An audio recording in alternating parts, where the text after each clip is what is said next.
denda dan pidana tambahan. Dan juga tindakan sebagaimana yang sudah kita bahas bahwa tidak pidana menurut KUHP itu pasal 10 ada pidana pokok, pidana tambahan. Pidana pokok ada pidana mati, pidana penjara, pidana kurungan, pidana tutupan. Kita sudah bahas itu sebelum UTS.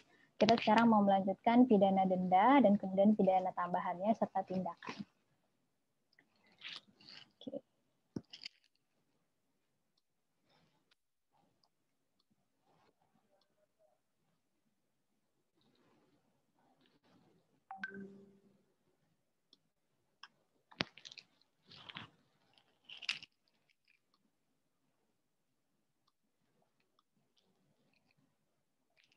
Kalau kita lihat pidana denda itu sebenarnya dia agak mirip dengan konsep dalam hukum perdata.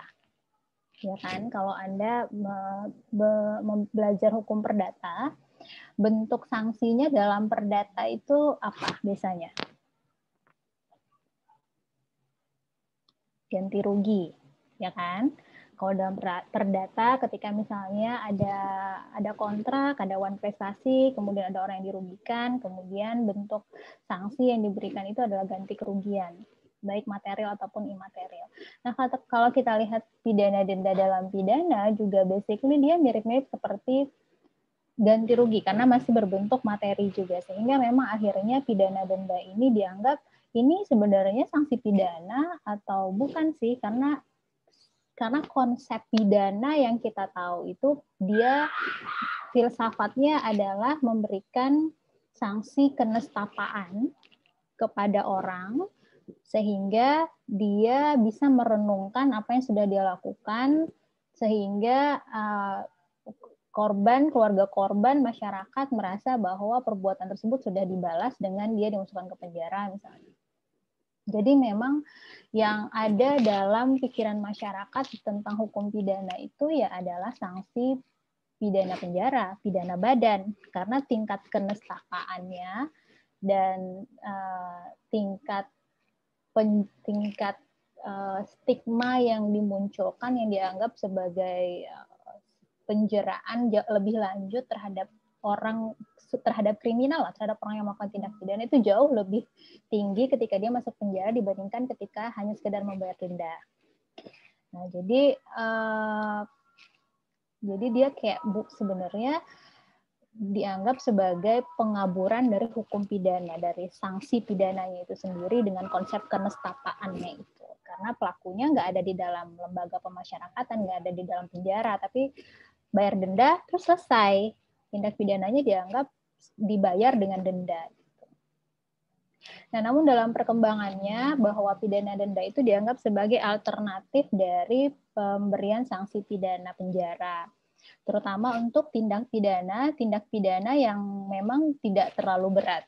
Jadi memang sanksi pidana denda itu diberikan kepada pelaku tindak pidana yang perbuatannya pun tidak terlalu berat, dengan ancaman pidananya tidak terlalu tinggi, sehingga memang pidana denda itu meminimalisasi penggunaan pidana penjara yang terlalu berlebihan. Nah, kalau kita lihat ada banyak keberatan dari para ahli terkait dengan penggunaan pidana penjara atau pidana hilang kemerdekaan. Yang pertama, tadi stigmatisasi sebagai ex narapidana. Ketika misalnya ada pelaku tindak pidana, misalnya Yoditka masuk penjara karena melakukan pencurian terhadap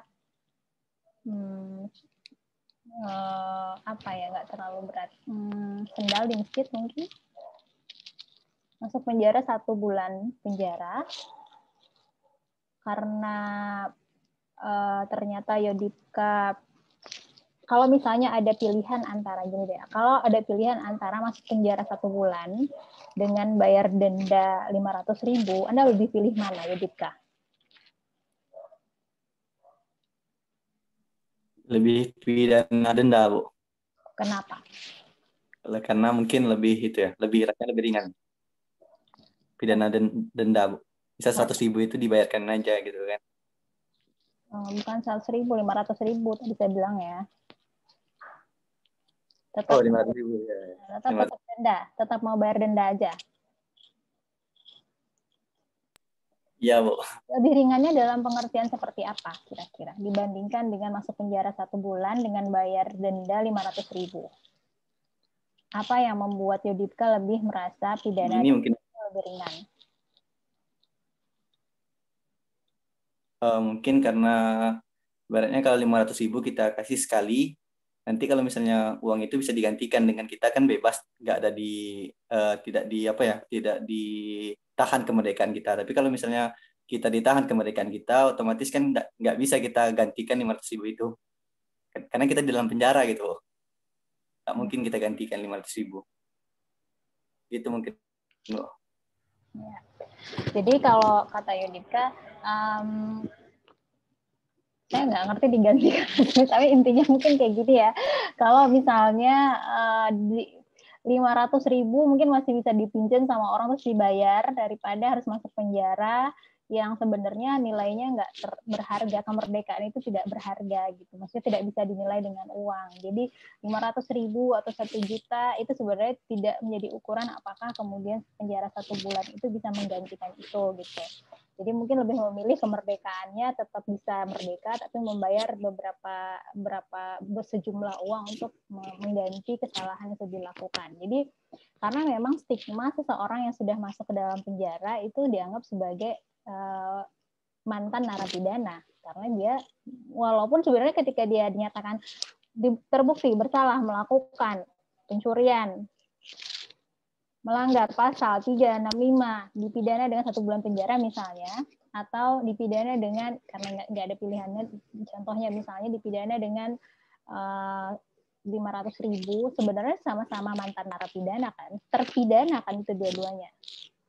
Cuman ketika orang satu masuk penjara dan satu dia membayar denda, stigma masyarakat adalah ketika dia keluar dari penjara, dia adalah ex narapidana. Padahal sebenarnya ketika orang membayar denda pun dia adalah terpidana juga, terbukti bersalah, dia kriminal juga sebenarnya. Cuma stigma yang ada dalam masyarakat terhadap orang yang keluar dari penjara itu berbeda, karena dia dianggapnya sudah keluar dari penjara. Kemudian waktu pemidanaan yang terlalu singkat untuk dapat memberikan efek yang positif. Karena tadi kita lihat misalnya masuk penjara 1 bulan. Apakah kemudian 1 bulan di penjara itu bisa mencapai tujuan pembinaan yang diharapkan oleh negara? Karena memang 1 bulan di penjara, apakah kemudian bisa mendidik orang 1 bulan terus dia jadi masyarakat yang berguna di kemudian hari, kan itu tidak menjamin. Orang tua yang mendidik bertahun-tahun aja belum tentu menjadikan anaknya menjadi anak yang diharapkan oleh orang tuanya, apalagi 1 bulan di penjara. Apakah memang itu bisa mencapai tujuan pemidanaan yang diharapkan gitu. Terus perkenalan singkat dengan pidana penjara justru memungkinkan narapidana menjadi lebih tercemar lagi.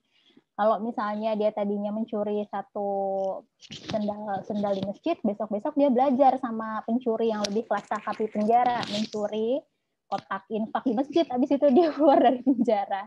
Jadi karena di penjara itu memang tidak ada pemisahan yang terlalu signifikan antara narapidana pencurian ringan, pencurian berat, dan semuanya digabung dalam proses pembinaannya, dan akhirnya ketika dia bersosialisasi di penjara 1 bulan, dia justru mendapatkan ilmu-ilmu tentang melakukan kejahatan yang lebih canggih lagi gitu. Jadi justru ada efek kriminogen yang lebih parah dibandingkan dengan dia nggak masuk ke penjara. Kemudian penjara bukan lagi sesuatu yang menakutkan seperti zaman dahulu kala, karena udah kayak pindah rumah aja. Jadi bahkan dikasih makan, bahkan disediakan tempat pendidikan agama yang baik. Bahkan kemarin kalau nggak salah di Detik saya baca ada orang yang pengen ditahan aja di penjara karena dia lebih soleh kalau di penjara katanya. Jadi kayak nggak ada efek menakutkan lagi penjara itu. Terus beban anggaran negara yang tidak sebanding dengan efek yang ditimbulkan. Nah, kalau kita lihat menurut Dirjen Baru Pemasyarakatan itu, ini biaya makan napi tahun 2015 itu 1 triliun. Tahun 2016 itu turun sedikit 912 miliar. Tahun 2017 itu naik lagi jadi 1 triliun 880 juta. Tahun 2018 naik 1,3 triliun. Tahun 2019 belum ada laporannya. Jadi sebanyak ini uang pajak rakyat yang dikeluarkan untuk membiayai makan orang yang merusak tatanan masyarakat. Jadi justru sebenarnya negara itu ketika ini untuk makan doang, belum untuk menyediakan pembiayaan pendidikan lainnya, pembiayaan kesehatan dan segala macam, karena itu adalah hak asasi dari narapidana ketika dia masuk ke penjara. Sehingga memang beban negara yang harus dikeluarkan untuk memberikan pembinaan kepada warga binaan yang ada di lapas itu cukup tinggi, sehingga memang akhirnya menimbulkan banyak kontroversi terkait dengan penggunaan pidana penjara yang sangat masif di Indonesia. Dan kalau kita lihat, 75% dari narapidana di Indonesia itu adalah narapidana narkotika. Karena hukum pidana narkotika kita sangat memungkinkan dalam undang-undangnya itu tidak terjadi pemisahan yang signifikan antara pengedar dengan pengguna, sehingga pengguna pun masuk penjara. Padahal kalau dalam konteks itu sebenarnya ketika pengguna masuk penjara tadi, perkenalan dengan penjara itu mengakibatkan dia jadi semakin lebih parah lagi sebenarnya. Jadi ya banyak permasalahan dengan pelaksanaan penjara di Indonesia. Selanjutnya, menurut John Rameling, keberatan serupa tidak berlaku bagi pengenaan pidana denda. Karena pidana denda tidak atau hampir tidak menyebabkan stigmatisasi tadi seperti yang Yudhika bilang. Mendingan bayar 500.000 daripada masuk penjara 1 bulan, karena bayar 500.000 udah selesai, nggak ada lagi, nggak diomongin orang lagi, paling diomongin sebentar terus udah hilang gitu. Kayak dia curi sendal di masjid, tapi terus kalau dia masuk penjara itu akan berlanjut terus sampai dia pernah masuk penjara gitu. Jadi proses stigma ya kalau kita bayar denda dengan kita masuk penjara itu berbeda. Kalau pidana denda nggak ada stigma, jadi nggak melekat stigma sebagai kriminalnya, nggak melekat. Kemudian pada umumnya terpidana itu tidak akan kehilangan pekerjaannya, dan pidana denda itu dapat dengan mudah dibayarkan bila perlu dengan cara mengangsur. Nah, ini yang konsep yang diadopsi dalam RKUHP yang akan kita lihat setelah kita membahas tentang RKUHP ini. Jadi pada prinsipnya kalau orang masuk penjara, dia kan, kalau Anda kuliah deh, Anda nggak bisa kuliah kan? Kalau dia bekerja, dia nggak bisa bekerja lagi, dia akan kehilangan pekerjaannya. Kemudian dia kalau punya keluarga, dia nggak akan bisa membiayai keluarganya. Jadi di dalam 1 bulan atau 2 bulan atau 3 bulan atau 1 tahun orang masuk penjara itu, semua aspek kehidupannya itu akan terhenti gitu. Termasuk kewajibannya untuk memberikan nafkah kepada keluarganya kalau dia adalah laki-laki, atau kalau misalnya dia adalah ibu, dia akan kehilangan kesempatan untuk membesarkan anaknya selama 1 tahun itu. Jadi ketika membayar denda, hal itu bisa diminimalisasi. Artinya efek domino dari penjatuhan pidana penjara itu nggak dirasakan ketika warga negara itu dia melanggar sebuah aturan tapi kemudian dia membayar denda. Nah, selanjutnya menurut Jonkers, hukuman denda yang berat lebih baik dan lebih bermanfaat daripada hukuman penjara atau kurungan dalam jangka waktu yang pendek. Tadi misalnya daripada masuk penjara cuma 1 bulan, toh tujuan pemidanaannya juga tidak tercapai. Mendingan, kata Jonkers, kasih denda yang berat. Dendanya berat, negara dapat uang, terus efeknya juga sama katanya, bahwa masyarakat itu juga akan jera ketika dia harus mengeluarkan uang banyak. Dan kalau tadi penjara negara harus mengeluarkan uang banyak, kalau bayar denda negara justru dapat uang kayak gitu. Jadi secara ekonomis bukannya lebih menguntungkan dengan tujuan pemidanaan yang sama-sama tercapai.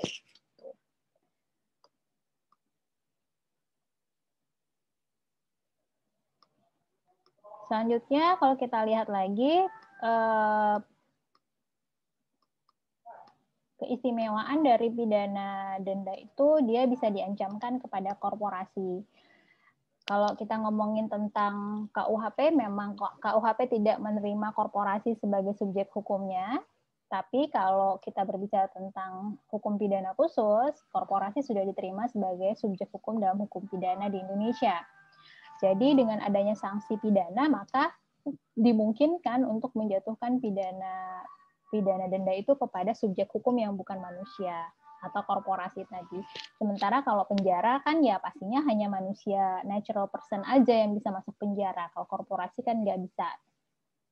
Kemudian sifat kemanfaatannya sama dengan tindakan atau bertujuan melindungi masyarakat, melakukan perbaikan atau pendidikan. Jadi sifatnya relatively sama sebenarnya dengan tindakan. Ini tindakan yang akan kita lihat nanti.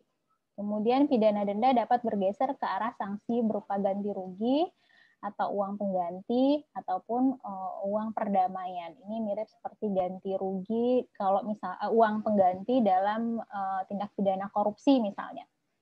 Dalam tindak pidana korupsi itu kalau kita lihat dalam ketentuannya dimungkinkan misalnya dia membayar denda kepada negara dan juga membayar uang pengganti sebanyak uang korupsi sebanyak uang yang dia korupsi. Jadi dia harus membayar ganti rugi kepada negara sebanyak kerugian keuangan negara yang ditimbulkan dari tindak pidana korupsi yang dia lakukan, di samping denda terhadap perbuatannya sendiri. Pidana atau tindakan lain yang mirip dengan pidana denda. Penyitaan barang melalui putusan pengadilan. Penyitaan barang ini kan termasuk dalam bentuk upaya paksa. Salah satu bentuk upaya paksa dalam KUHP itu diatur adalah penyitaan barang.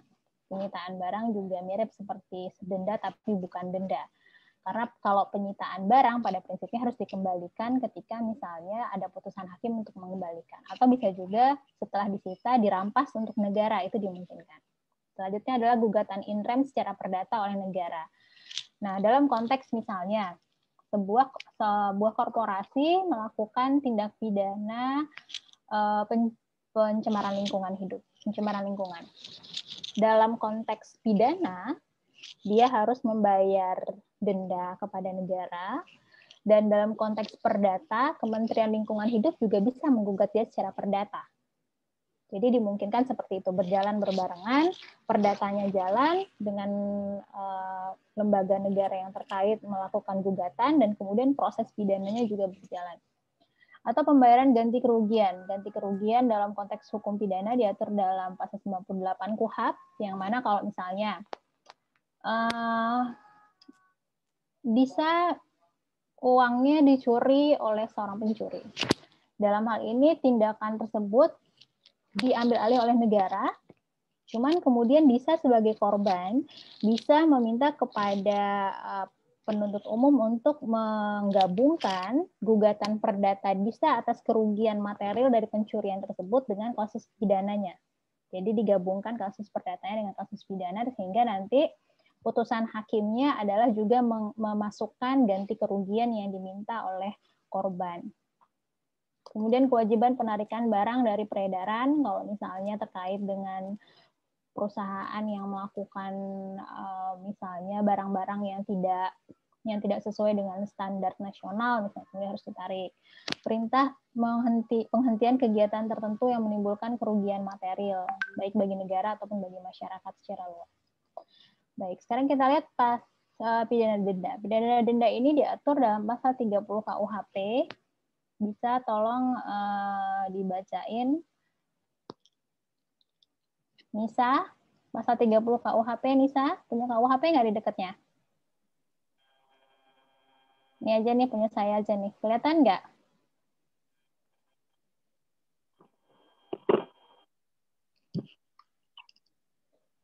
Kelihatan nggak, Nisa? Kelihatan, Bu. Kelihatan. Pasal 30, pidana denda paling sedikit Rp3,75. Jika pidana denda tidak dibayar, ia diganti dengan pidana kurungan. 3. Lamanya pidana kurungan pengganti paling sedikit dan paling lama 6 bulan.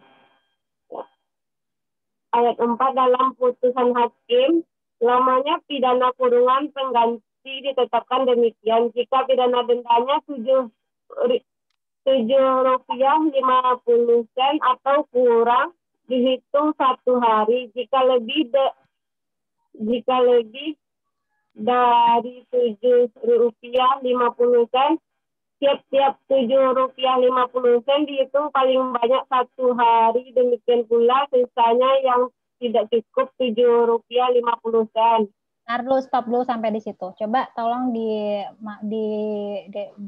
diartikan, dijelaskan, dianalisis pasal 30 ayat 1, ayat 2, ayat 3, dan ayat 4 dulu. Maksudnya apa? Kalau ayat 1 jelas lah ya, pidana denda paling sedikit adalah Rp3.75 katanya. Itu berapa ya? Udah nggak ada rupiah di zaman sekarang. Rp3.75. Terus, jika pidana denda tidak dibayar, ya diganti dengan pidana kurungan. Maksudnya apa, Nisa? Jika tidak membayar denda, diganti dengan pidana, Bu, dengan kurungan. Kalau tidak sanggup membayar dendanya, kita dikurung, Bu. Jadi dalam konteks ini negara berpandangan ya udah kalau nggak bisa bayar denda nanti di pidana dendanya bisa diganti dengan pidana kurungan. Pidana kurungan berbeda dengan pidana penjara ya. Kita sudah bahas kemarin apa bedanya. Oke, jadi pada prinsipnya negara menyatakan Anda harus bayar denda, tapi kalau Anda nggak bisa bayar ya terpaksa deh Anda masuk kurungan gitu kira. Terus yang ayat 3-nya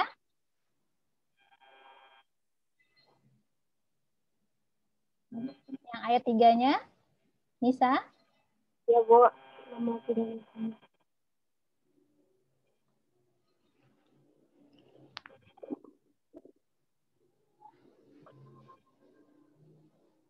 Lama pidana kurungan pengganti paling sedikit 1 hari dan paling lama 6 bulan. Jadi maksudnya apa ini? Maksudnya lama dalam penjaranya itu 1 hari atau 6 bulan yang bisa digantikan dengan denda. Ya. Jadi pengganti dari denda itu katanya kurungan. Jangka waktunya paling sedikit 1 hari dan paling lama 6 bulan. Terus lanjut yang di ayat 4-nya.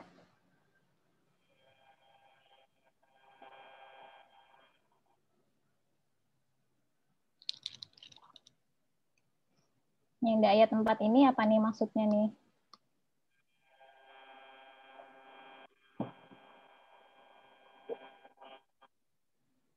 Dalam putusan hakim, lama pidana kurungan pengganti ditetapkan demikian. Jika pidana dendanya Rp7.50 atau kurang, dihitung 1 hari.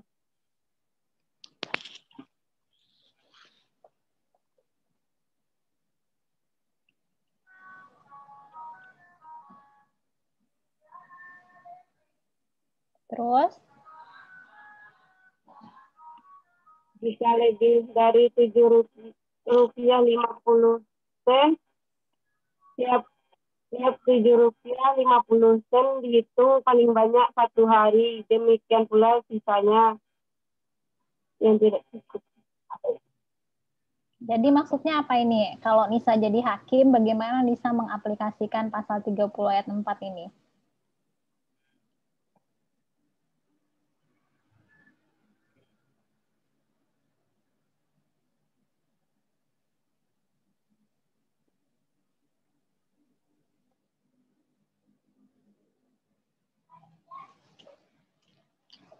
Rp7.50 itu 2 kali dari Rp3.75 enggak? Iya, Bu. Ya. Jadi kalau paling rendahnya adalah Rp3.75, 2 kali lipat dari ini masih kurang dari 2 kali lipat hitung 1 hari. Jadi dia sebenarnya perkalian dari perkalian dari 2 kali Rp3.75. Jadi Anda sebagai hakim juga harus bisa matematika kata KUHP. Anda hitung tuh kalau misalnya dendanya ini nanti kita akan lihat konversi nilai denda. Kita lihat dulu bunyi pasal ini. Rp3.75 Kalau minimalnya segini, 2 kali lipatnya adalah Rp7.05. Kemudian itu berarti 2 kali dari Rp3.75. 2 kali lipat, 2 kali lipat, 2 kali lipat itu dihitung per hari, per hari, per hari. Jadi dia penghitungannya matematis dan KUHP menggait hakim. Karena dalam putusan hakim itu kan dibunyikan pidana misalnya 5 juta rupiah dan kalau tidak dapat dibayarkan diganti dengan kurungan 6 bulan penjara misalnya. Jadi dalam putusan itu dibunyikan secara eksplisit. Jadi perhitungannya pun harus matematis seperti itu, perkalian dari jumlah denda. Kira-kira seperti itu. Lanjut ke ayat 5-nya pasal 30, Nisa. Jika ada pemberatan pidana denda disebabkan karena perbarengan atau pengulangan atau karena ketentuan pasal 52, maka pidana kurungan pengganti paling lama 8 bulan. Jadi kalau misalnya ada pemberatan pidana, baik karena dia melakukan beberapa tindak pidana atau karena dia residivis, maka pidana kurungannya boleh sampai maksimal, pidana kurungan penggantinya boleh maksimal sampai 8 bulan. Terus ayat 6-nya. Ayat 6, pidana kurungan pengganti sekali-kali tidak boleh lebih dari 8 bulan. Jadi pada prinsipnya pidana pengganti itu maksimal banget, katanya maksimal itu adalah sampai 8 bulan. Oke, terima kasih Nisa. Nah, kalau kita lihat dari perkembangan penyesuaian besaran denda, ini tadi yang saya bilang, sudah ada penyesuaian denda di dalam Perma nomor 2 tahun 2012. Bahwa kalau kita ngomongin pasal 1, dia bicara kata-kata Rp250 dalam beberapa pasal yang ada dalam KUHP itu dibaca jadi 2.500.000. Berarti dikali 10.000.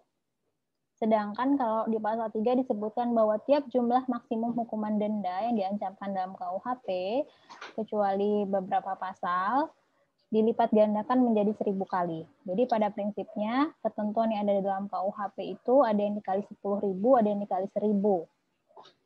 Ini terkait biasanya dengan tindak pidana ringan. Jadi kalau dalam tindak pidana ringan, pencurian ringan misalnya, mencuri tidak lebih dari Rp250 dalam KUHP, itu berarti kita membacanya 2.500.000 untuk konteks hukum dengan dalam konteks nilai rupiah kita yang sekarang.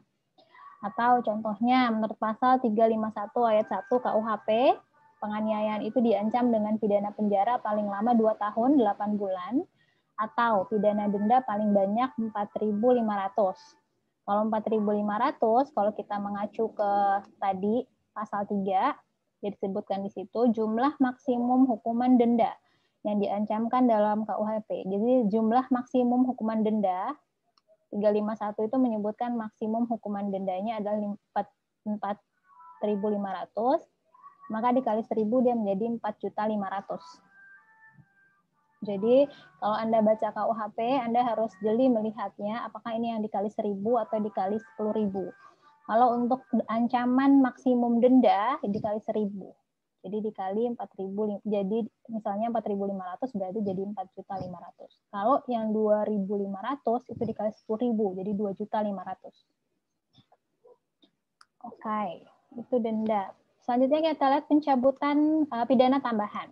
Pidana tambahan merupakan bentuk kedua dari pidana yang diatur di pasal 10 KUHP, yang dia bersifat harus disandingkan dengan pidana pokok, artinya dia tidak bisa berdiri sendiri, dia either digabungkan misalnya dengan pidana penjara plus pencabutan hak-hak tertentu, atau perampasan barang-barang tertentu, atau pengumuman putusan hakim. Jadi pada prinsipnya, pidana tambahan itu dia haruslah ada cantolan pidana pokoknya. Kalau menurut konsep hukum pidana yang sekarang. Dalam RKUHP ada wacana untuk bisa menjatuhkan pidana tambahan tanpa harus mencantolkan dengan pidana pokok. Tapi itu nanti kita bahas nanti. Terus berikutnya perampasan barang dan pengumuman putusan hakim. Kita lihat pasal 35 terkait dengan pencabutan hak. Boleh tolong Khairul dibacain pasal 35. bentuk-bentuk pidana tambahan berupa 35.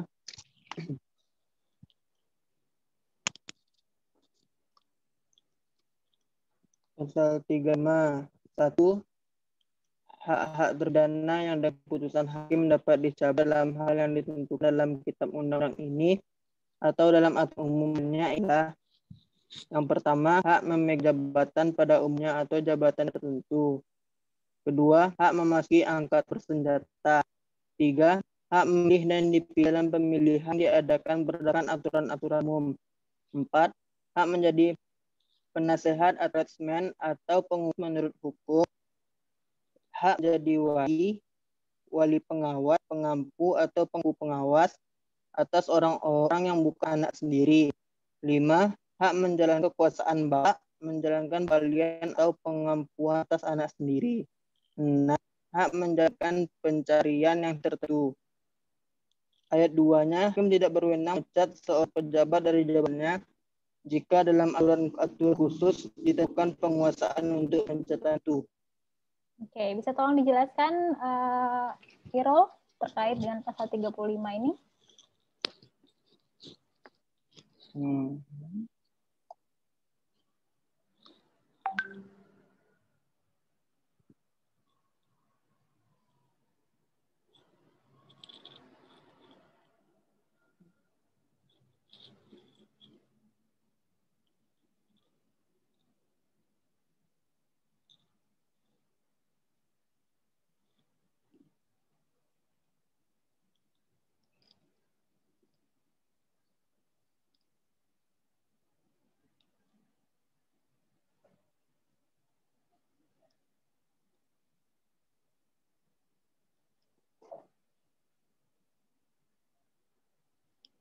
Dihayati dulu sama Khairul ini pasal 35. Direnungkan oleh.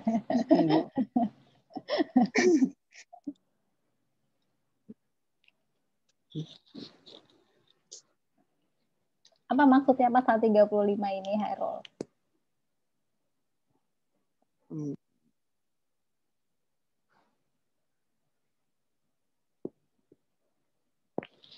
Pencabutan nggak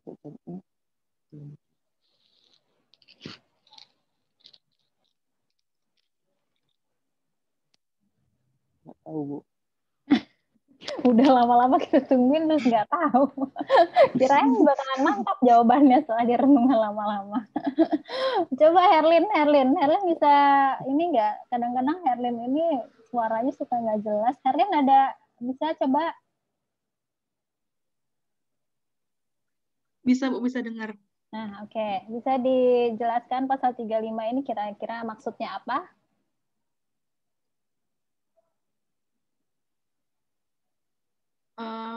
Menurut saya, Bu, kan di putusan hakim itu ada pencabutan beberapa hak-hak terpidana tertentu. Salah satunya itu ada hak memegang jabatan. Pada umumnya itu putusan hakim yang mana contohnya? Putusan hakim yang mencabut hak-hak terpidana, Bu. Contoh. Misalnya dia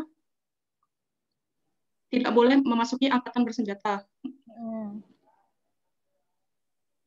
Kemudian tidak boleh memegang jabatan yang pada umumnya itu merupakan jabatan tertentu yang pada awalnya boleh, tetapi karena ada pencabutan hak terpidana ini tidak boleh lagi menduduki jabatan tersebut. Dulu Dede ceritanya dia ngapain? Si terpidana ini ngapain contohnya?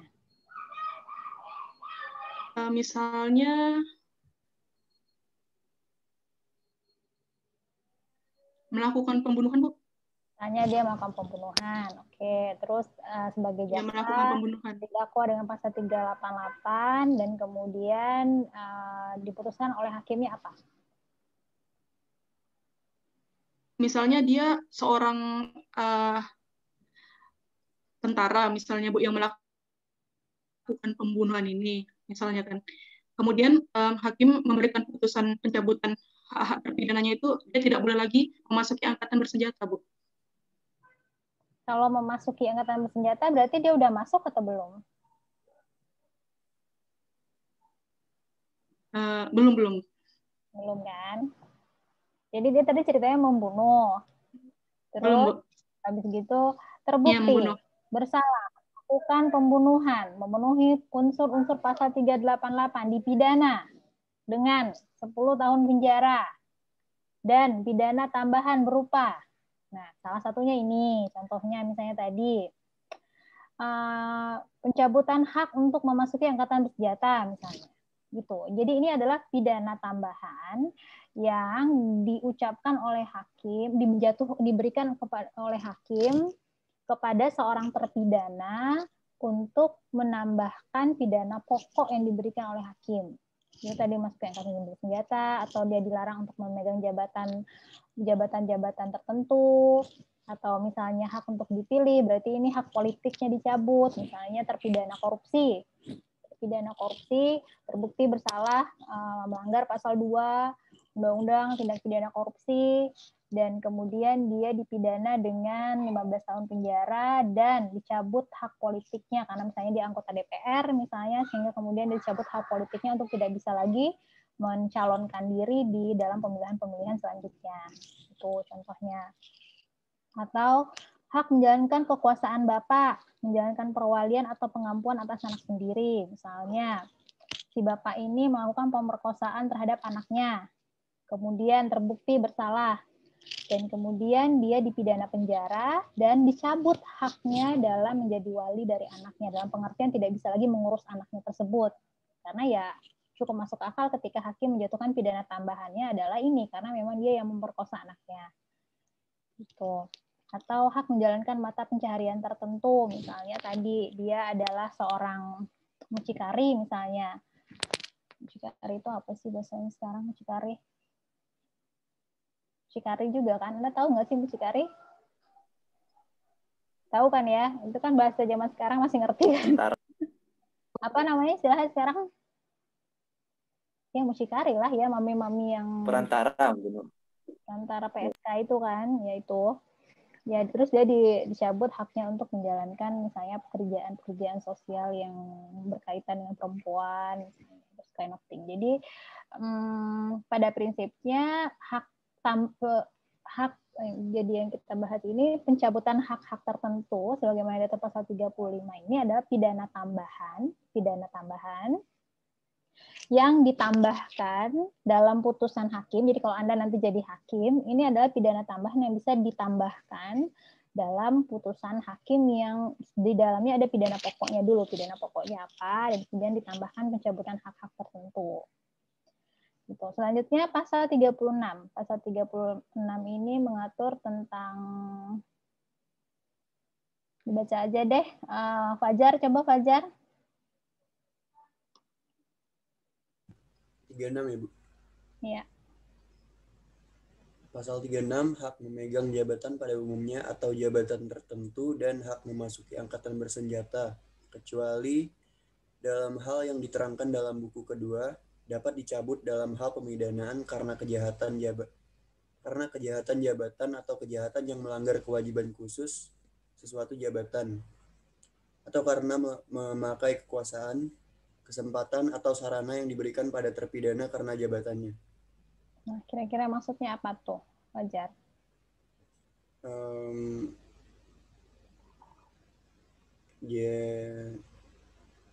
Jadi contohnya karena si pelaku kejahatan ini dipidana atas kasus yang berkaitan dengan jabatannya, Bu, misalnya. Contohnya dia menjabat sebagai pejabat suatu daerah dan dia melakukan tindak pidana korupsi dari alokasi dana yang harusnya dia alokasikan ke daerahnya tapi dikorupsi gitu, Bu. Terus statement yang di kalimat berikutnya, kecuali dalam hal diterangkan dalam buku kedua, maksudnya apa? Buku kedua maksudnya apa? Ya itu yang saya tanya sama kamu, maksudnya apa? Kamu nanya lagi ya? Nggak tahu, Bu, saya maksudnya buku kedua, Bu. Buku kedua yang mana? KUHP itu ada berapa bukunya?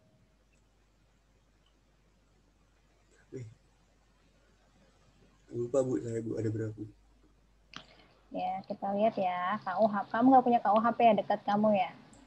Lagi nggak ada, Bu, di dekat saya, Bu. KUHP, buku ke-1. Isinya apa ini? Aturan umum. Aturan umum. Aturan umum ini isinya apa aja di dalamnya? Bagian awal ini asas-asas hukum pidana nih. Nih, asas legalitas. Asas ketentuan pidana dalam Undang-Undang Indonesia diterapkan bagi setiap orang yang melakukan asas asas locus delicti dalam pengertian hukum pidana itu berlaku di mana hukum pidana itu dilakukan. Jadi penerapan hukum pidana itu berlaku terhadap tindak pidana yang dilakukan di wilayah Republik Indonesia teritorial. Intinya buku 1 bab 1 itu bicara tentang asas-asas umum, termasuk pasal 10 yang kita bahas dalam hukum penitensier. Bab 2 dari buku 1 yang ketentuan umum tadi itu bicara tentang pidana, bentuk-bentuk sanksi pidana, yang mana dia terdiri dari pidana pokok, pidana tambahan. Ini yang kita bahas dalam penitensier kan. Kemudian buku 3 dalam KUHP, nah semua bab 2 ini bicara tentang sanksi tadi, termasuk pasal 30, pasal 38, ini semuanya bagian dari bab 2 tentang pidana, sanksi. Ini Anda pelajari secara umum di hukum pidana. Bab 3 bicara tentang hal-hal yang menghapuskan, mengurangi, atau memberatkan pidana. Ini alasan pembenar, alasan pemaaf terkait dengan pertanggungjawaban pidana. Ini juga Anda bahas dalam hukum pidana. Orang gila, anak-anak, orang yang menjalankan jabatan, orang yang membela diri, ini masuk dalam bab ketiga. Kemudian bab 4, percobaan. Percobaan melakukan tindak pidana. Kemudian penyertaan. Penyertaan itu terkait dengan orang yang melakukan tindak pidana secara bersama-sama, orang yang membujuk melakukan tindak pidana, orang yang menyuruh melakukan tindak pidana, orang yang membantu melakukan tindak pidana. Perbarengan tindak pidana, melakukan tindak pidana secara dalam kondisi yang berbeda-beda. Misalnya, suatu perbuatan, itu yang Anda bahas sebelumnya. Melakukan satu perbuatan tapi melanggar beberapa ketentuan peraturan perundang-undangan sebagaimana yang kita bahas konkursus idealis. Melakukan pemerkosaan di depan umum. Dia melanggar pasal 285 memperkosa, dia melanggar 281 melakukan tindakan asusila di depan umum. Melanggar, dia perbuatannya satu, tapi perbuatan aturan yang dilanggar dua, itu melakukan beberapa perbuatan atau melakukan beberapa perbuatan dalam waktu yang berbeda-beda atau melakukan perbuatan berlanjut. Mengajukan dan menarik kembali pengaduan dalam ini. Semuanya buku 1 itu bicara tentang konsep-konsep umum dalam ketentuan-ketentuan umum dalam hukum pidana. Selanjutnya ada buku 2. Buku 2 itu membahas tentang kejahatan namanya. Kejahatan itu apa? Kejahatan itu apa, Fajar? Kejahatan itu tindak pidana yang dilarang oleh pemerintah dan merugikan orang lain. Ya, jadi kalau kita bicara tindak pidana itu ada 2. Kejahatan dan pelanggaran. Kejahatan diatur dalam buku kedua KUHP, pelanggaran diatur dalam buku ketiga KUHP. Kejahatan dianggap sanksinya lebih berat karena perbuatannya dianggap lebih merugikan masyarakat dibandingkan dengan pelanggaran. Nah, jadi buku kedua yang dimaksudkan oleh pasal 36 tadi, itu maksudnya adalah ketentuan-ketentuan yang ada terkait dengan bentuk-bentuk tindak pidana yang terkait dengan kejahatan. Jadi misalnya pembunuhan, pasal 338, itu masuk dalam buku kedua KUHP. Pencurian, itu masuk dalam buku kedua KUHP. Jadi buku kedua yang dimaksudkan dalam pasal 36 ini adalah ketentuan-ketentuan terkait dengan tindak pidana yang bentuk pengaturannya khusus dalam yang disebutkan secara spesifik pada buku kedua. Jadi kan kalau bunyi pasal ini, hak memegang jabatan pada umumnya atau jabatan tertentu dan hak memasuki angkatan bersenjata, kalau kita hapus ini, dapat dicabut dalam hal pemidanaan karena kejahatan jabatan atau kejahatan yang melanggar kewajiban khusus suatu jabatan, atau karena memakai kekuasaan, kesempatan, atau sarana yang diberikan pada terpidana karena jabatannya. Pada prinsipnya, hak ini dapat dicabut kalau misalnya dia tadi seperti Fajar bilang, dia melakukan tindak pidana dalam jabatan yang dimilikinya. Frasa kecuali dalam hal yang diterangkan dalam buku kedua, kecuali dalam frasa tertentu itu dinyatakan berbeda misalnya. Jadi kalau ada pengaturan khusus, berarti pakai pengaturan khusus yang ada di buku kedua. Tapi kalau tidak diatur secara khusus, maka boleh hak memegang jabatan atau jabatan untuk memasuki angkatan bersenjata ini boleh diberikan kepada orang yang melakukan tindak pidana dalam jabatannya ini. Seperti itu. Lanjut ke pasal 37-nya, Putri.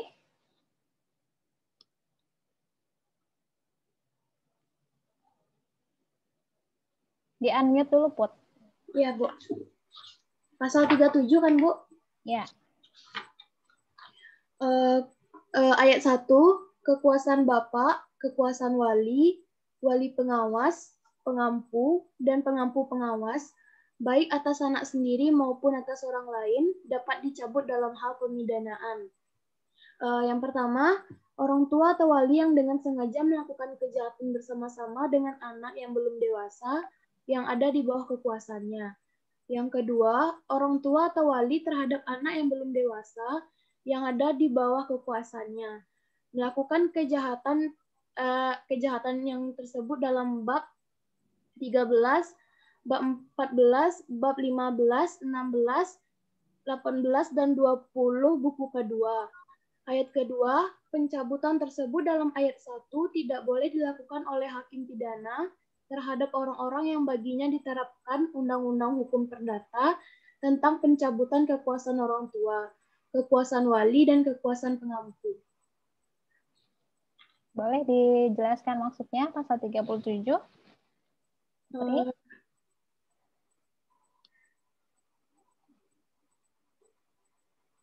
Kalau di pasal 37 ayat 1 itu katanya kekuasaan bapak wali sama wali pengawas, pengampu juga, dan pengampu pengawas itu dapat dicabut dalam hal pemidanaan, Bu. Kalau dalam hal apa? Dalam hal pemidanaan. Misalnya melakukan kejahatan gitu, Bu. Kejahatan yang seperti apa kan disebutkan secara spesifik tuh di pasal 37. Misalnya kejahatan pembunuhan yang dilakukan secara bersama-sama gitu, Bu. Melibatkan anaknya, melakukan pembunuhan. Anaknya ikut diajak membunuh.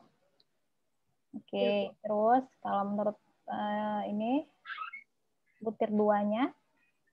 Kalau ayat yang kedua atau ayat 2, Bu? Ayat 1 angka kedua. Ayat 1 angka keduanya, kalau orang tua atau wali terhadap anak yang belum dewasa yang ada di bawah kekuasaannya. Orang tua atau wali terhadap anak yang belum dewasa yang ada di bawah kekuasaannya melakukan kejahatan tersebut dalam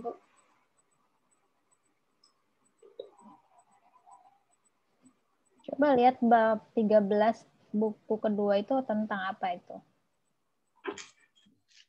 Bab 13.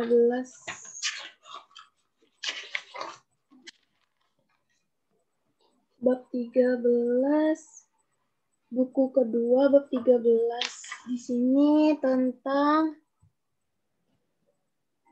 kejahatan terhadap asal-usul dan perkawinan. Oke, jadi terkait dengan asal-usul perkawinan. Terus pasal bab ke-14. Bab ke-14-nya tentang kejahatan terhadap kesusilaan.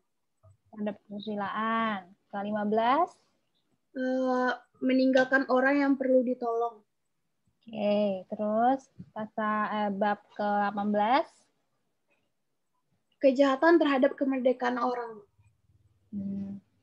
Coba bisa dijelaskan kenapa ketika orang tua, ini maksudnya yang orang tua terhadap anak yang belum dewasa yang ada di bawah kekuasaannya melakukan kejahatan tersebut. Jadi kejahatan itu dilakukan oleh si bapak ini kepada anaknya atau oleh wali ini kepada anaknya.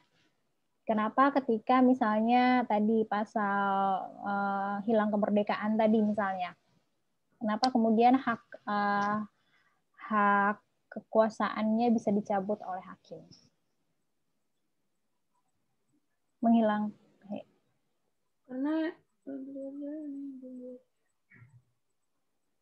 karena dia belum mungkin karena dia belum dikatakan cakap dalam melakukan perbuatan hukum, Bu. Yang melakukan perbuatannya itu siapa? Orang tua dan anaknya, Bu. Itu untuk yang poin 1 iya. Poin 2 ini apa maksudnya? Kalau poin 1 tadi kan si bapak atau si wali ini bersama-sama dengan anak yang ada di bawah kekuasaannya ini melakukan tindak pidana. Berarti si bapak ini ngajakin anaknya untuk melakukan tindak pidana bersama-sama, atau walinya atau ibunya atau orang yang ada dalam yang menjadi wali atau pengampu dari anak tersebut. Itu untuk yang ayat 1 angka 1. Kalau yang angka 2 ini maksudnya apa?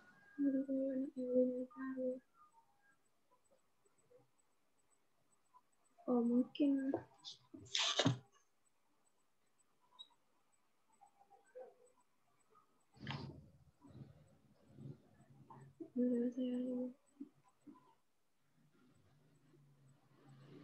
Yang gampang kesusilaan deh, kesusilaan bab 14.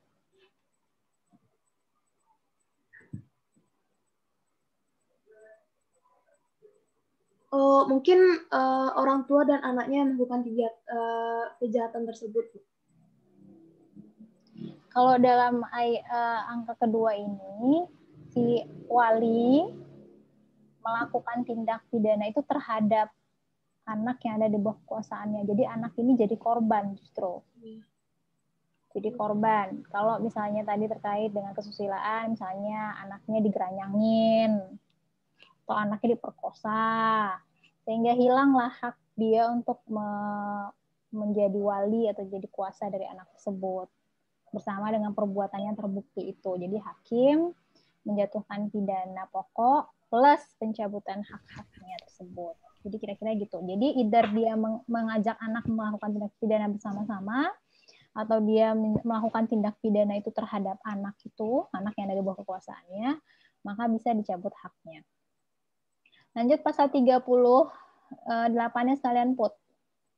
Pasal 38 ayat 1, jika dilakukan pencabutan hak, hakim menentukan lamanya pencabutan sebagai berikut. Yang pertama, dalam hal pidana mati atau pidana penjara seumur hidup, lamanya pencabutan seumur hidup. Yang kedua, dalam hal pidana penjara untuk waktu tertentu atau pidana kurungan, lamanya pencabutan paling sedikit 2 tahun dan paling banyak 5 tahun, lebih lama dari pidana pokoknya. Yang ketiga, dalam hal pidana denda, lamanya pencabutan paling sedikit 2 tahun dan paling banyak 5 tahun. Ayat kedua, pencabutan hak mulai berlaku pada hari putusan hakim dapat dijalankan. Bisa tolong dijelaskan maksudnya pasal 38 ini? Di pasal 38 tuh ada syarat-syarat lamanya pencabutan hak oleh hakim, Bu. Misalnya dalam ketentuan yang pertama itu, kalau misalnya ada pidana mati atau pidana seumur hidup, jadi pencabutannya tuh seumur hidup. Kalau yang ketentuan kedua itu, misalnya ada pidana untuk waktu tertentu atau pidana kurungan, maka pencabutannya tuh paling sedikit 2 tahun dan paling lama dan paling banyak 5 tahun lebih lama dari pidana pokoknya, Bu. Maksudnya? Kalau misalnya dia dapat pidana penjara waktu itu misalnya 2 tahun, Bu. Terus kan dikatakan di sini paling banyak 5 tahun lebih lama dari pidana pokoknya, berarti ditambah 5 tahun gitu, Bu. Jadi berapa lama? 7 tahun, Bu. Dari pidana pokoknya tadi. Dan jadi misalnya gini, Putri Hakim bilang bahwa Fajar terbukti melakukan pelecehan seksual terhadap anaknya, kemudian dipidana penjara 2 tahun, kemudian dicabut haknya untuk menjadi wali dari anaknya. Berapa tahun? 2 tahun. 5 tahun paling lama katanya dari pidana pokok. 5 tahun paling lama dari pidana pokok, berarti selama 7 tahun. 7 tahun. Dihitungnya dari yang mana? Dari ketika putusan itu inkrah. Jadi selama dia di penjara 2 tahun, dia kehilangan haknya, plus 5 tahun setelah dia keluar pun dia masih haknya itu masih dicabut. Haknya menjadi wali terhadap anaknya masih dicabut. Gitu. Terus kalau yang ayat 3-nya? Ayat 3-nya dalam hal pidana denda, lamanya pencabutan paling sedikit 2 tahun dan paling banyak 5 tahun. Jadi kalau misalnya dalam pidana denda itu paling sedikitnya 2 tahun, paling lamanya 5 tahun.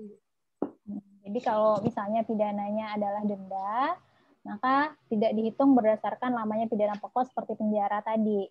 Tapi ada ketentuannya langsung disebutkan berapa lamanya, either 2 tahun, 3 tahun, 4 tahun, atau paling lama 5 tahun pencabutan hak. Jadi pada prinsipnya pencabutan hak itu juga harus ada jangka waktunya. Jadi sama kayak kalau misalnya, tapi kalau seumur hidup ya sampai seumur hidup, dia sampai seumur hidup juga proses pencabutan haknya itu. Apalagi pidana mati ya sampai dia mati lah ya. Udah mati mau diapain lagi juga. Lanjut terus lanjut kita kepada perampasan barang. Perampasan barang itu berupa barang yang diperoleh dari kejahatan atau yang sengaja digunakan untuk melakukan kejahatan. Ini diatur pada pasal 39. Kemudian pengumuman putusan hakim ada di pasal 43. Coba tolong dibacain pasal 43-nya Farid Rahman. Ada nggak? Ada, Bu. Pasal 43 KUHP, Farid.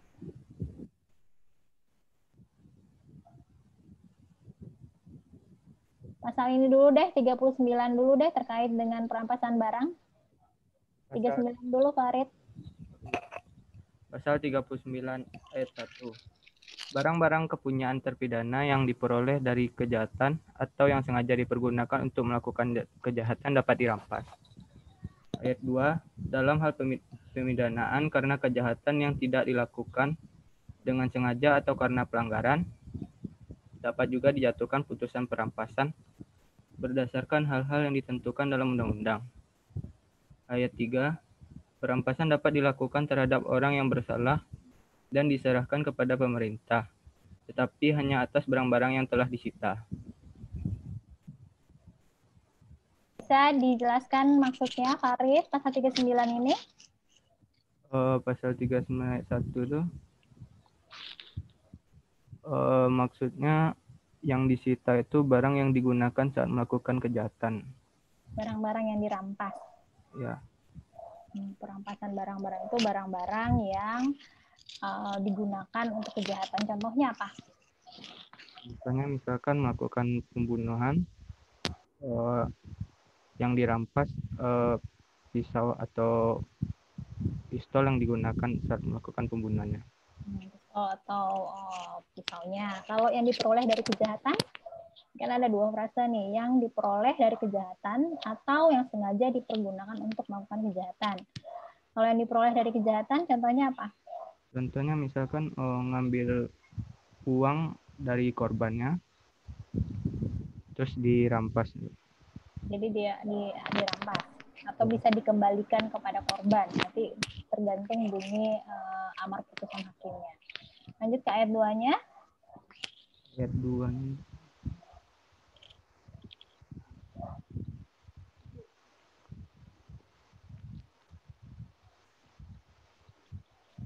Misalkan kejahatan tersebut dilakukan secara tidak sengaja, maka dapat juga dilakukan perampasan. Maksudnya apa itu?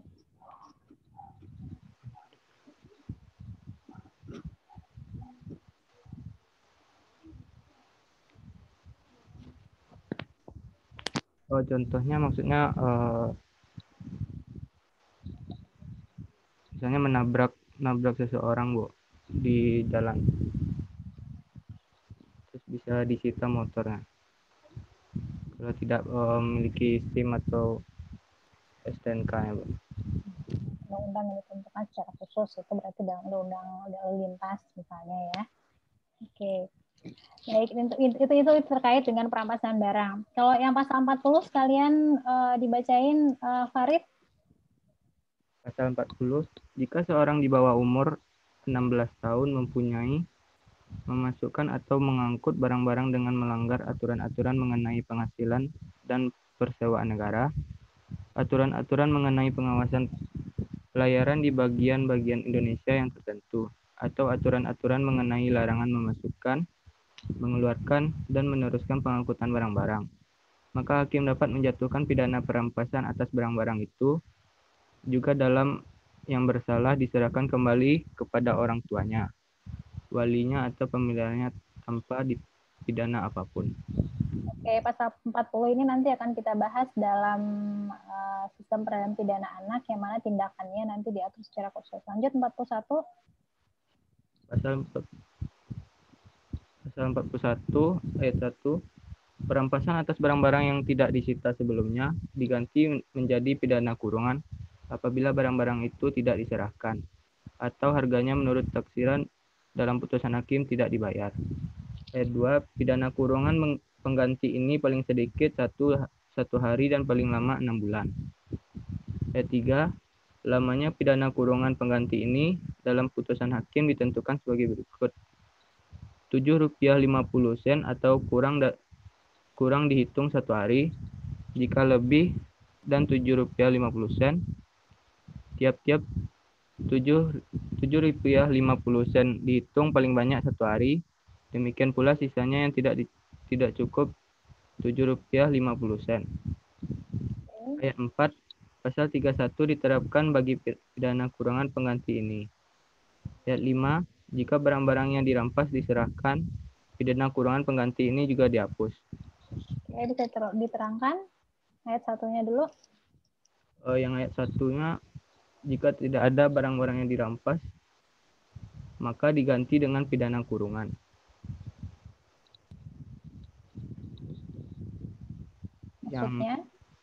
Maksudnya jika tidak ada barang-barang yang disita, itu diganti menjadi pidana kurungan. Tadi terkait dengan misalnya barang hasil tindak pidana tadi contohnya ya.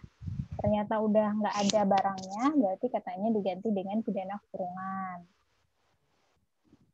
Atau apabila tidak diserahkan, harganya menurut taksiran hakim, dia nggak bisa bayar, berarti perampasan barang-barang yang harusnya ditetapkan dalam undang-undang, kemudian diganti dengan pidana kurungan. Pada prinsipnya seperti denda lah ya, kalau denda nggak bisa dibayar, diganti dengan pidana kurungan. Makanya dia bilang di sini pasal 31 diterapkan bagi pidana kurungan pengganti sebagaimana yang diatur di pasal 31. Oke. Pasal 42, Farid. Pasal 42, segala biaya untuk pidana penjara dan pidana kurungan dipikul oleh negara, dan segala pendapatan dan pidana denda dan perampasan menjadi milik negara.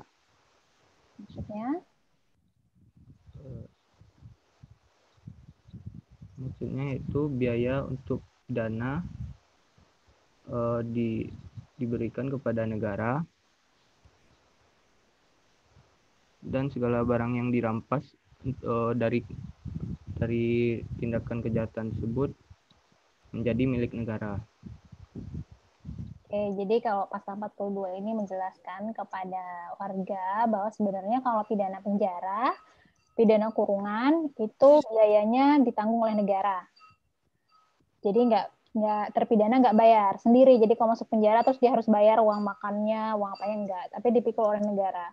Sementara segala pendapatan bisa bentuknya denda atau perampasan barang-barang tertentu itu bisa menjadi milik negara juga. Pasal 43. Pasal 43, apabila hakim memerintahkan supaya putusan diumumkan berdasarkan kitab undang-undang ini atau aturan-aturan umum lainnya, maka ia harus menetapkan pula bagaimana cara melaksanakan perintah itu atas biaya terpidana. Maksudnya?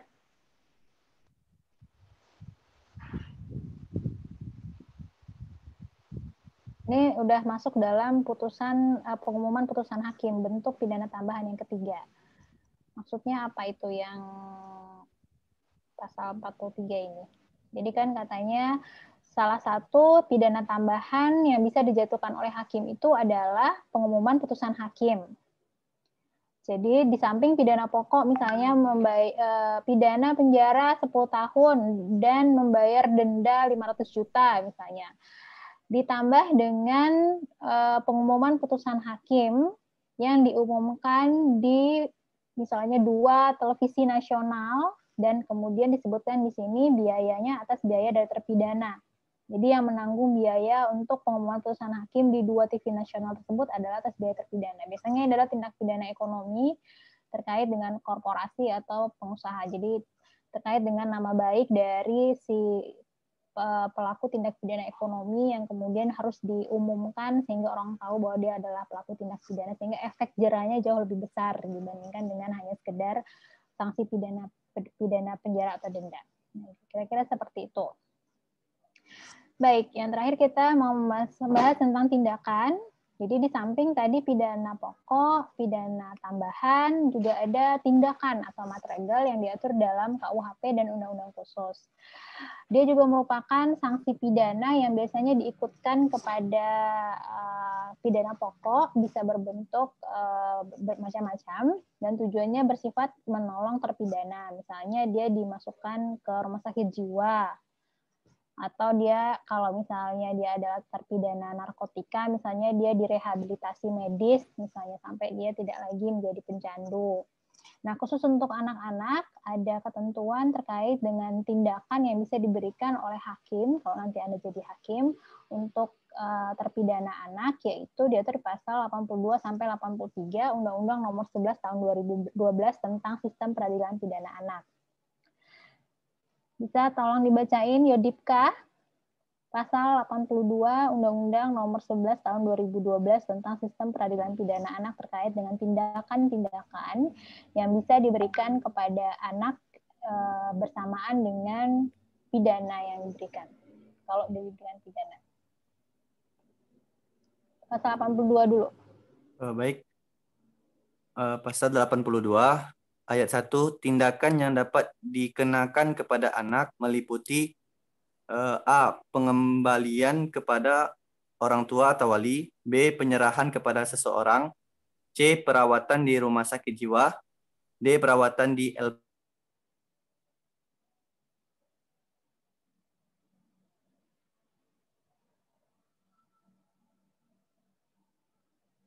Mana si Yodipka?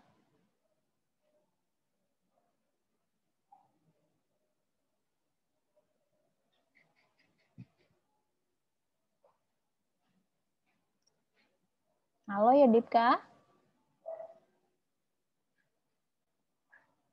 Anda dengar nggak sih? Apa saya doang yang nggak dengar? Emang hilang kan ya suaranya ya? Iya, Bu. Iya, Bu. Herlin aja deh, Herlin.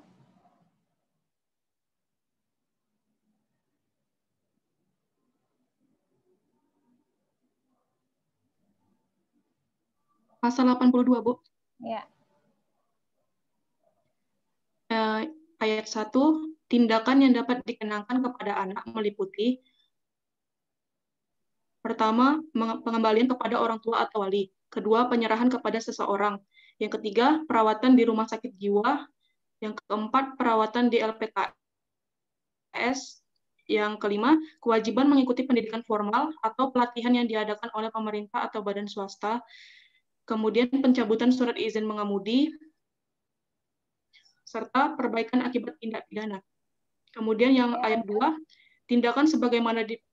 Kenapa, Bu? Ya, lanjut. Tindakan sebagaimana dimaksud pada ayat 1, huruf D, huruf E, dan huruf F dikenakan paling lama 1 tahun. Kemudian yang ayat 3, tindakan sebagaimana dimaksud pada ayat 1 dapat diajukan oleh penuntut umum dalam tuntutannya, kecuali tindak pidana diancam dengan pidana penjara paling singkat 7 tahun. Kemudian yang ayat 4, ketentuan lebih lanjut mengenai tindakan sebagaimana dimaksud pada ayat 1 itu diatur dengan peraturan pemerintah. Lanjut pasal 83-nya. Pasal 83 ayat 1. Tindakan penyerahan anak kepada seseorang dilakukan untuk kepentingan anak yang bersangkutan. Kemudian yang kedua, tindakan perawatan terhadap anak dimaksudkan untuk membantu orang tua atau wali dalam mendidik dan memberikan pembimbingan kepada anak yang bersangkutan. Nah, jadi bisa kita lihat bahwa sebenarnya tindakan-tindakan yang dijatuhkan kepada baik itu anak ataupun kepada pelaku tindak pidana itu pada prinsipnya tujuannya untuk membantu atau menolong anak itu kembali menjadi manusia yang diharapkan oleh masyarakat. Jadi bentuknya lebih kepada pembinaan di luar konteks hukum pidana itu sendiri, di luar konteks pidana itu sendiri. Jadi tidak diberikan sanksi pidana, tapi diberikan tindakan-tindakan yang tujuannya lebih kepada membantu si pelaku tindak pidana. Oke, sampai di sini ada yang mau ditanyakan terkait dengan materi kita tentang pidana denda dan pidana tindakan? Kalau nggak ada yang mau ditanyain, saya tutup pertemuan kita hari ini dengan mengucapkan hamdalah, alhamdulillahirrahmanirrahim. Terima kasih untuk partisipasinya semuanya hari ini. Semoga apa yang kita lakukan hari ini menjadi amal ibadah bagi kita dan bermanfaat bagi kebaikan kita di masa yang akan datang. Saya tutup pertemuan kita dengan Assalamualaikum warahmatullahi wabarakatuh. Waalaikumsalam warahmatullahi wabarakatuh. Terima kasih, Bu. Terima kasih, Bu. Okay, see you. Saya end meeting for all ya.